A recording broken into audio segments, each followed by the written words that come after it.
Facebook suspend হওয়া account কিভাবে আমি ফিরিয়ে আনলাম সেটা দেখাবো আজকের এই ভিডিওতে। দীর্ঘ 25 দিন পরে আমি আমার আইডিটা আমি ফিরে পেলাম। দেখেন এখানে কি বলছে, you review was successful MD, thank you for taking the time to request a review. এটার মানে কি? এটার মানে আমি যদি একটু বাংলায় আপনাদেরকে বোঝানোর চেষ্টা করি, এখানে বলছে যে আপনার পর্যালোচনা সফল হয়েছে। পর্যালোচনার অনুরোধ করার জন্য, সময় দেওয়ার জন্য আপনাকে ধন্যবাদ। আমরা আপনার অ্যাকাউন্ট পর্যালোচনা করেছি এবং দেখেছি যে এর কার্যকলাপ আমাদের সম্প্রদায়ের মান অনুসরণ করে। ঠিক আছে, তারা এটা দেখছে যে আমাকে ফিরিয়ে দেওয়া যায়, সেই কারণে আমাকে ফিরিয়ে দিছে। এখানে বলছে লগ ইন ইনটু ফেসবুক। দেখেন আমি এখন লগ ইন করবো ফেসবুকের উপরে, তারপর এখান থেকে একটি ব্রাউজার সিলেক্ট করব। আমি কেন আমার ফেসবুক অ্যাকাউন্টটি সাসপেন্ড হয়েছিল সেটাও জানাবো, এবং কীভাবে আমি এটা ব্যাক পাইছি সেটাও কিন্তু আপনাদেরকে জানিয়ে দেব। দেখেন আমি কিন্তু লগ ইন ইনটু ফেসবুকের উপরে ক্লিক করে দিছি। এখন সরাসরি আমাকে ফেসবুক আইডির ভিতরে নিয়ে যাবে, তবে এখান থেকে আপনারা গেট অ্যাপ এখানে ক্লিক করবেন। এখানে বলছে you are back on Facebook, your account is no longer suspended. দেখেন এখানে কিন্তু আমাকে যে আইডিটা ব্যাক দিছে সেটারই একটি টিক মার্ক কিন্তু এখানে শো করতেছে। তো আপনারা এই অ্যাকাউন্টটা ফিরিয়ে আনার জন্য আপনাদেরকে একটি আপিল করতে হবে।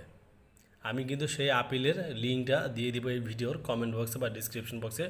আপনারা চাইলে সেখান থেকে দেখে দেখে আপিল করে নিতে পারেন। এখন কথা আমি আমার ফেসবুক অ্যাকাউন্টটা কিভাবে এখানে সাসপেন্ডেড হইল। দেখেন আমরা অনেক সময় কী করি, একটা ভিডিও আপলোড দিই, সেই ভিডিওর কিন্তু একটা লিঙ্ক হয়। তো আমি ভিডিও আপলোড করছিলাম ফেসবুক অ্যাকাউন্টের ভিতরে, আপলোড করার পরে সেই লিঙ্কটা কপি করছিলাম।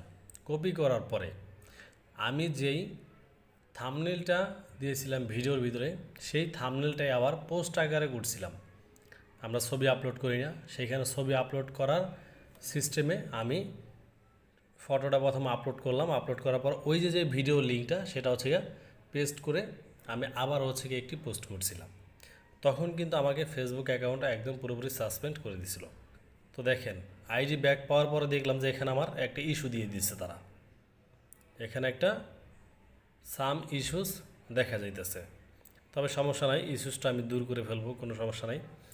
আর ইস্যুস দূর করার কিন্তু কয়েকটা ভিডিও আমার ইউটিউব চ্যানেলে দেওয়া আছে।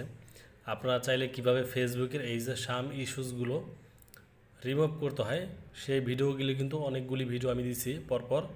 তো আপনারা চাইলে সেই ভিডিওগুলি দেখে আপনারা ইস্যুগুলি দূর করতে পারেন। এখন আমাকে অনেকে কমেন্ট করছে ভাই ইস্যুর এই যে আপনি সেটিংসগুলি দেখাতেছেন সেই সেটিংসগুলি আমাদের আসে না। দেখেন এক একটা ইস্যুর জন্য এক একটা সেটিং কিন্তু আসে। তো সেটার জন্য আমাকে পার্সোনাল নক দিবেন, ইনশাল্লাহ আমি সেটা ঠিক করে দেওয়ার চেষ্টা করব। সো খোদা হাফেজ।